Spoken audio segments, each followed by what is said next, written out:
According to a report by CNN on May 18, 2018, Donald Trump is trying to further its relations with North Korea and improving it, but also wants to see the denuclearization of North Korea. And with such provocative events as such, we really have to ask the question, will North Korea really get rid of its nuclear missile program? And the answer to this question, sadly, is no. Allow me to explain with the following 3 points of analysis. First, I'll go over the history of North Korea and why it is in its position in the first place. Second, we'll understand the current situation. And finally, I'll look to future policy and what might happen given off of current situations.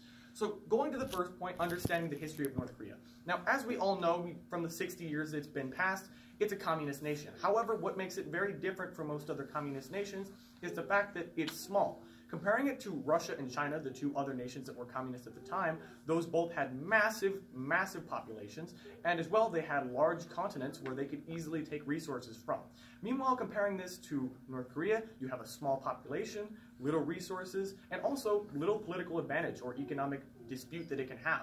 And that makes it very, very vulnerable to manipulation.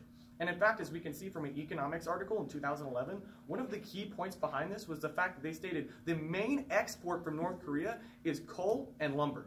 Those are raw resources that can be given from anywhere else in the world, and it shows just how behind they were. And the problem with this is that the only areas they could export to were China and, of course, communist Russia. And the main problem with this as well is that because the United States and many other Western countries decided to embargo North Korea, the problem is that they could set whatever prices they wanted to whatever North Korea had to sell them to because those were the only countries that would accept it.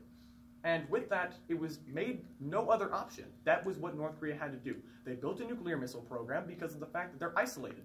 They have nothing else because they don't have a large population they can use to wield a large force like Russia, and also they don't have vast amounts of military technology. And that actually leads me to my second point, speaking about technology, in the fact that North Korea itself is in a very bad situation. And that's what we have to talk about today. Given the fact that, first off, it doesn't have very much technology, and that leads to some problems. The fact that it doesn't have much technology to field for food. And whenever you have such a massive population as such, it leads them to a sort of a bad position where not only from the past they were forced into a defensive position, but also now. Give an example.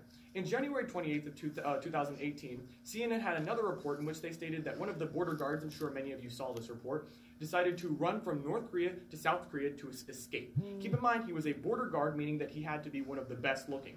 And in this, they found that he had worms in his back, he was malnourished, and he literally almost died, and they were barely able to save him, but he was disabled afterwards.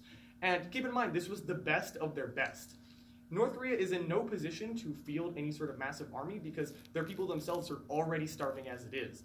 And so continuing such would put them in an even further isolated position, especially whenever we consider, if we look to another article by Reuters in 2012 of July, they stated that not only has North Korea only threatened the United States mainly during the winter, but also they've only threatened us 5 total times in the past 60 years in the summer.